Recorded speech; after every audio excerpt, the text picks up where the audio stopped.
नमस्कार, मैं हूं पंकज श्रीवास्तव। सत्य हिंदी के खास कार्यक्रम सुनिए सच में आपका स्वागत है। आज बात करेंगे राहुल गांधी की नागरिकता पर उठते सवालों की।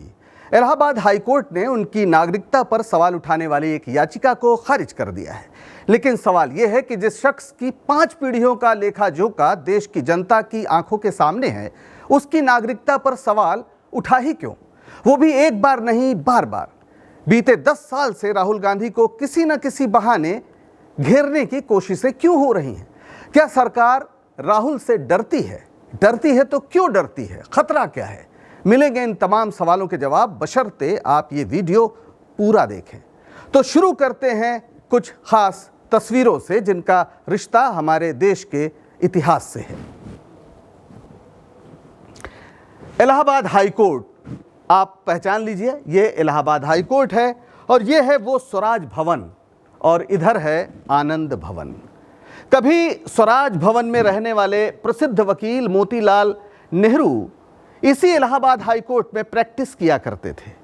फिर उन्होंने अपना सब कुछ आज़ादी की लड़ाई को सौंप दिया और स्वराज भवन कांग्रेस का मुख्यालय बन गया, जहां आए दिन छापे पड़ा करते थे। इस घर के लोग जेल जाया करते थे और इस घर के लोगों को रहने के लिए एक बगल में नया घर बना, आनंद भवन, जो जब जवाहरलाल नेहरू प्रधानमंत्री बने उसके बाद अपना सब कुछ उन्होंने देश को दान कर दिया। ये स्वराज भवन भी दे दिया और ये जो इंदिरा गांधी प्रधानमंत्री बनी तो आनंद भवन भी देश को समर्पित कर दिया गया। और अब इलाहाबाद हाईकोर्ट की लखनऊ बेंच ने हमें बताया है कि मोतीलाल नेहरू के वंशज, नेहरू के प्रपौत्र और शहीद इंदिरा गांधी के पौत्र और शहीद राजीव गांधी के पुत्र, 5 बार के सांसद राहुल गांधी की नागरिकता पर सवाल उठाना शायद ठीक नहीं है। एक जनहित याचिका को खारिज कर दिया है। 5 मई को जस्टिस अताउर रहमान मसूदी और जस्टिस राजीव सिंह की खंडपीठ ने यह फैसला सुनाया। खंडपीठ ने कहा कि केंद्र याचिकाकर्ता की शिकायत के निस्तारण के लिए कोई निश्चित समय सीमा में जवाब नहीं दे सका, इसलिए इस याचिका को लंबित रखने का कोई मतलब नहीं है। हालांकि याचिकाकर्ता कर्नाटक के एक भाजपा कार्यकर्ता एस विघ्नेश शिशिर को यह अधिकार है कि वे अन्य कानूनी उपायों का इस्तेमाल कर सकते हैं। कितना वक्त है ना हमारी अदालतों के पास। जिस शख्स को पूरी दुनिया एक भारतीय राजनेता और स्वतंत्रता संग्राम के विरल संग्रामी परिवार के वंशज के रूप में जानती है, जो लोकसभा में नेता प्रतिपक्ष है, उसकी नागरिकता पर उठने वाले सवाल को न सिर्फ सुनती है बल्कि आगे के लिए सुनवाई का रास्ता भी बंद नहीं करती है। वैसे यह पहली बार नहीं है। बीते 10 सालों से राहुल की नागरिकता पर सवाल उठाने को लेकर बार बार अदालतों का दरवाजा खटखटाया गया। जरा इनसे मिलिए। ये हैं सुब्रमण्यम स्वामी, थोड़ा नाराज से रहते हैं लेकिन बीजेपी के सांसद हैं। 2015 में इन्होंने आरोप लगाया कि राहुल गांधी दरअसल एक ब्रिटिश नागरिक हैं। इनका दावा है कि राहुल ने एक कंपनी थी, back cops services private limited, उसके दस्तावेजों में खुद को ब्रिटिश नागरिक बताया है। इस आधार पर इनकी लोकसभा सदस्यता रद्द करनी चाहिए। 2019 में गृह मंत्रालय ने राहुल गांधी को नोटिस भेजकर जवाब भी मांगा। राहुल ने स्पष्ट किया कि वे जन्म से भारतीय हैं और कभी किसी दूसरे देश की नागरिकता के लिए उन्होंने आवेदन नहीं किया। फिर भी मामला कोर्ट में आया और खारिज हुआ और सिलसिला लेकिन जारी रहा। आपको बताते हैं कि इस सिलसिले में कितनी याचिकाएं अब तक दायर हुई। 2015 में ऐसी एक याचिका को सुप्रीम कोर्ट ने खारिज किया और 2015 में ही इलाहाबाद हाईकोर्ट में भी याचिका खारिज हुई। 2016 में संसद में सवाल उठा, इसका जवाब दिया गया और मुद्दा खत्म हो गया। लेकिन साहब कहां खत्म हुआ। 2019 में सुप्रीम कोर्ट ने फिर सुनवाई की और याचिका को खारिज किया और 2019 में गृह मंत्रालय ने जवाब मांगा, जवाब दिया गया और मुद्दा खत्म। फिर आया 2024, इलाहाबाद हाईकोर्ट में याचिका दायर हुई थी जो अभी अभी खारिज हुई और 2024 में इलाहाबाद हाईकोर्ट में एक और याचिका दायर है। सवाल यह है कि केंद्र सरकार इस मामले में एक बार सीधा जवाब क्यों नहीं देती, बार बार जवाब देने में वो हिचक क्यों रही है। हाईकोर्ट ने कहा भी है कि केंद्र सरकार इस मुद्दे पर जवाब नहीं दे सकी है। क्या यह इतना मुश्किल मामला है या फिर कोई और बात है? इसका जवाब बहुत सीधा है। केंद्र सरकार जानती है कि राहुल विशुद्ध भारतीय नागरिक हैं, लेकिन उन्हें घेरे रखना जरूरी है। और यह पहली बार नहीं है जब राहुल को निशाना बनाया गया। कुछ और विवाद देख लीजिए। 2023 में एक टिप्पणी की थी राहुल गांधी ने, कहा था कि आरएसएस जैसे संगठन आतंकी संगठनों से मिलते जुलते हैं। आरएसएस ने मानहानि का दावा किया, लेकिन राहुल ने माफी नहीं मांगी। मामला कोर्ट में चला, लेकिन कोई बड़ा नुकसान इस बार नहीं हुआ। फिर आया 2019 मोदी सरनेम का विवाद। राहुल ने कहा था कि सभी चोरों के सरनेम मोदी क्यों होते हैं। इसके लिए सूरत कोर्ट ने उन्हें 2 साल की सजा सुना दी। और 2 साल की क्यों? क्योंकि उसके साथ ही तुरंत फुरत उनकी संसद की सदस्यता रद्द कर दी गई। और फिर मामला सुप्रीम कोर्ट गया, क्योंकि ये अस्वाभाविक फैसला था। तो 2023 में उनकी सजा पर रोक लगी और वो संसद में दोबारा लौटे। तो ये एक सिलसिला आपने देखा। इसके आगे चलिए। 2023 में जब उन्होंने सावरकर पर टिप्पणी की, जिसके लिए पुणे और लखनऊ में केस दर्ज हुए, सुप्रीम कोर्ट ने पिछले दिनों राहुल से कहा कि सावरकर पर टिप्पणी ठीक नहीं, स्वतंत्रता सेनानियों पर टिप्पणी नहीं की जा सकती। लेकिन मिलॉर्ड शायद भूल गए कि सावरकर ने लगातार अंग्रेजों से माफी मांगी, 6 बार माफी मांगी, 60 रुपए महीने भत्ता लिया और अंग्रेजी सेना में कैंप लगाकर भर्तियां कराई। राहुल गांधी जानते हैं कि निचली अदालत में जब ये मामला चलेगा तो ये सारे दस्तावेज रखे जाएंगे और शायद इसीलिए वे बेफिक्र हैं और किसी तरह उन्होंने बैकफुट पर जाने का कोई एक संकेत नहीं दिया। इसके अलावा बीजेपी का आईटी सेल लगातार राहुल गांधी को निशाना बनाता रहता है। उठते बैठते उनके मुंह से निकले हर वाक्य या भंगिमा पर कड़ी नजर रखी जाती है और मौका पाते ही राहुल के खिलाफ उनका इस्तेमाल किया जाता है। इसके लिए झूठ या अर्ध सत्य का भी सहारा लिया जाता है। राहुल के बयानों को बीच से काटकर अर्थ का अनर्थ करते हुए वीडियो बनाए जाते हैं और फिर ये वीडियो वायरल किए जाते हैं। आपको याद होगा वो आलू से सोना निकालने वाली टिप्पणी। ये बयान दरअसल नरेंद्र मोदी का था। राहुल ने कहा था कि मोदी ऐसा कह रहे हैं और उसे राहुल के नाम पर चस्पा कर दिया गया। कितना आसान है। मोदी ने कहा इस 3 शब्द को आप काटिए और उसके बयान को उसके बाद के सीधे सीधे राहुल का बयान बना दीजिए। कहते हैं कि जब तक सच जूते का फीता बांधता है, झूठ दुनिया का एक चक्कर लगा चुका होता है। और बीजेपी का आईटी सेल इसी रणनीति पर चलता है। सवाल है कि राहुल की ऐसी घेरेबंदी क्यों की जा रही है। दरअसल प्रधानमंत्री मोदी देख रहे हैं कि उन्हें खतरा कहीं से है तो राहुल गांधी से है। 2024 के लोकसभा चुनाव में अगर वे तमाम प्रचार और संसाधनों को झोंकने के बावजूद बीजेपी को बहुमत नहीं दिला पाए तो वजह राहुल गांधी है। ऐसे में राहुल गांधी को लगातार घेरे रखना बीजेपी की रणनीति है। मीडिया पर सरकार का पूरी तरह कब्जा है। जो सरकार से नहीं विपक्ष से सवाल पूछता है, पर राहुल ने इसका तोड़ निकाला और जनता के बीच सीधे संवाद करने पहुंच गए।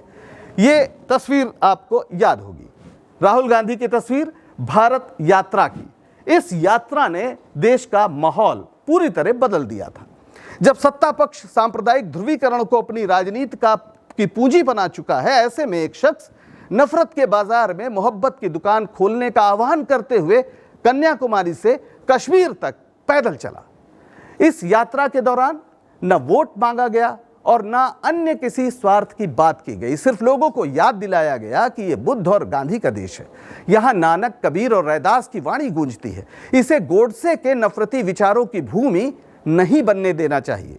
राजनीति के इतिहास में यह यात्रा एक अद्वितीय प्रयास थी। यह यात्रा का पूरा रूट देखिए, 3570 किलोमीटर की यह पद यात्रा थी। आप ध्यान दीजिए, यह पद यात्रा थी। यह यात्रा शुरू हुई, ये यात्रा शुरू हुई थी सितंबर 2022 में और इसका समापन 29 जनवरी 2023 को हुआ। लगभग 145 दिन यानी 4.5 महीने से अधिक ये यात्रा चली। कन्याकुमारी, तमिलनाडु में कन्याकुमारी जहां है वहां से यात्रा शुरू हुई और श्रीनगर के यहाँ जाकर जम्मू कश्मीर में ये यात्रा खत्म हुई। आप पूरी यहाँ से यहाँ तक, एक सिरे से दूसरे सिरे तक ये यात्रा हुई, जो 12 राज्यों और 2 केंद्र शासित प्रदेशों से गुजरी। 75 जिलों को इसने कवर किया। भारत के इतिहास में राहुल गांधी अकेले शख्स हैं जिन्होंने कश्मीर से कन्याकुमारी तक की इतनी लंबी पदयात्रा की। हालांकि याद रखना चाहिए कि इसके पहले पूर्व प्रधानमंत्री चंद्रशेखर ने भी एक यात्रा की थी जो दिल्ली में समाप्त हो गई थी। लेकिन ये अपने आप में कश्मीर से कन्याकुमारी तक यानी कन्याकुमारी से कश्मीर तक जो भारत जोड़ो यात्रा है, ये इस लिहाज से अनोखी थी कि इसने पूरे देश को, पूरा जो उत्तर से दक्षिण को जोड़ा। इतना ही नहीं, इसके बाद एक भारत जोड़ो न्याय यात्रा भी निकाली गई जो 2024 में शुरू हुई थी 14 जनवरी को। इसका रूट आप देखें, ये यहां से शुरू हुई इम्फाल यानी मणिपुर से और खत्म कहां हुई? मुंबई। मुंबई में यात्रा समाप्त हुई 20 मार्च 2024 को, यानी 14 जनवरी से 20 मार्च 2024 तक ये यात्रा चली, लगभग 66 दिन।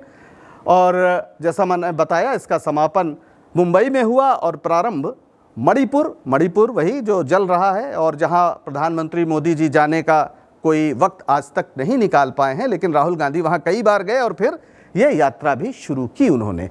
और इस यात्रा ने 15 राज्यों में 85 जिलों को कवर किया। कुल ये यात्रा करीब 6700 किलोमीटर की थी। हालांकि ये पद यात्रा नहीं थी, इसमें गाड़ियों का भी इस्तेमाल किया गया था। इस यात्रा का जबरदस्त असर हुआ, बल्कि इसके पहले और इन दोनों यात्रा को अगर आप जोड़ लें तो इन्होंने देश का माहौल बदला और उसका जो नतीजा आया वो 2024 के इलेक्शन में हमें साफ दिखता है। 2024 में कांग्रेस को 99 सीटें मिली और इसका जो वोट शेयर था वो करीब 21% हो गया।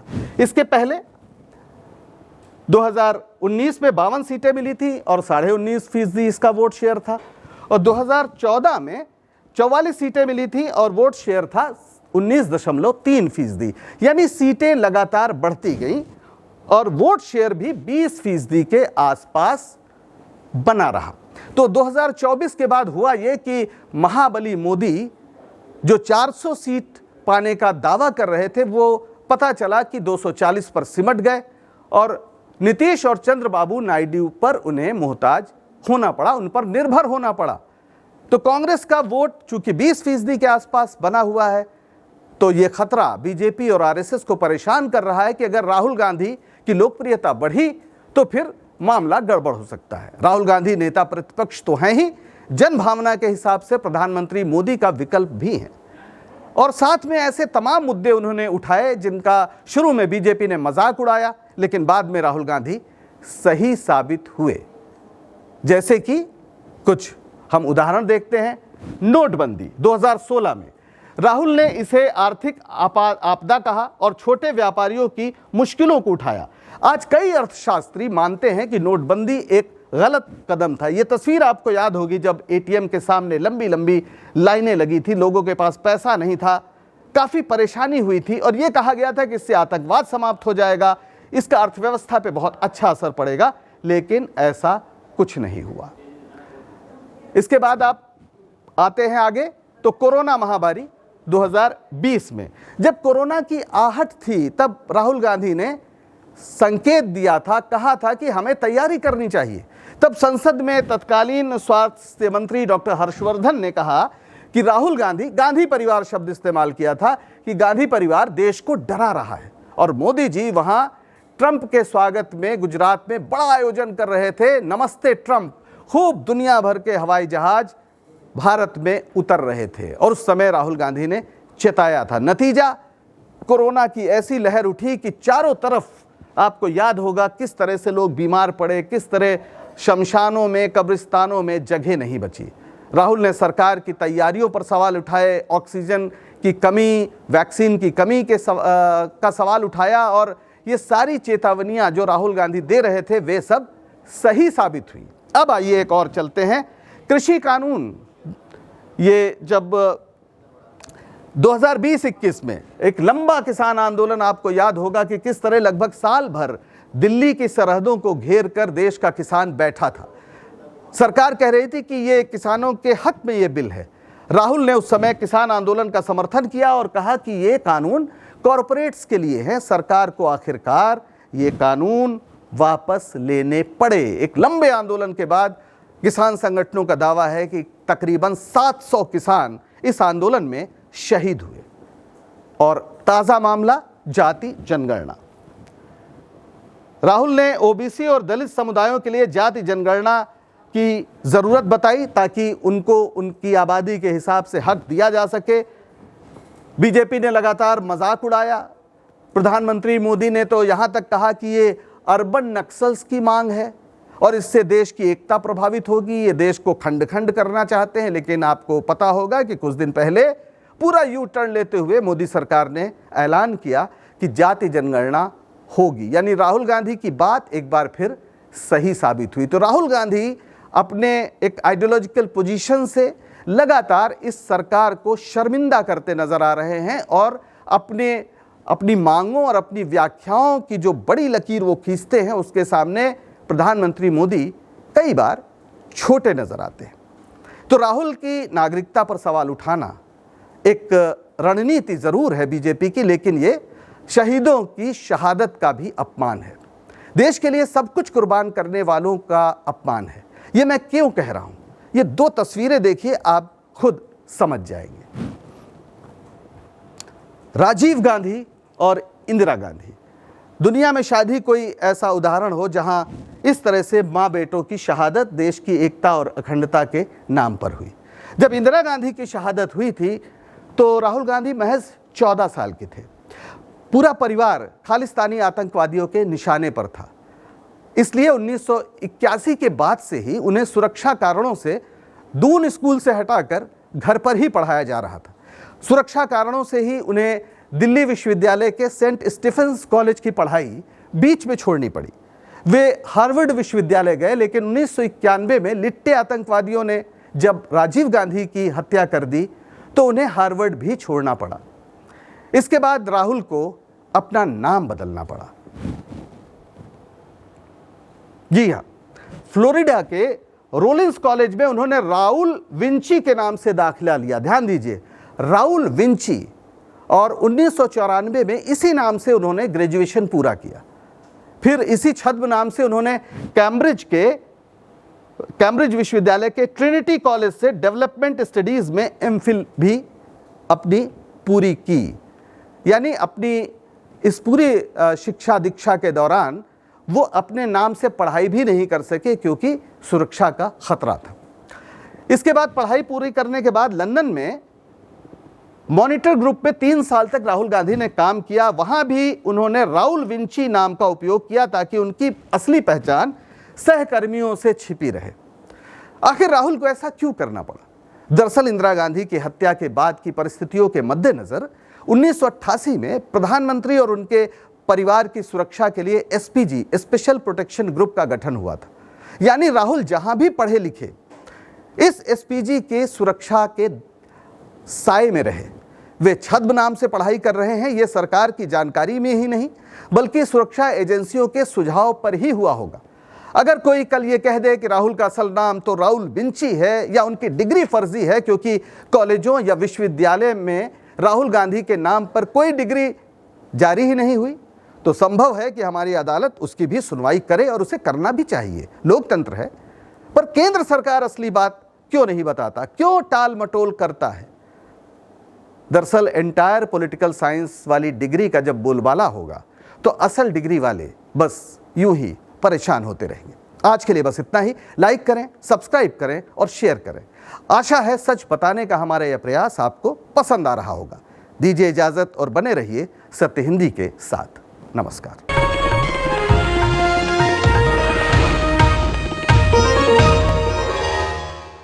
Disclaimer under Section 107 of the Copyright Act 1976. Allowance is made for fair use for purposes such as criticism, comment, news reporting, scholarship, and research. Fair use is a use permitted by copyright statute that might otherwise be infringing.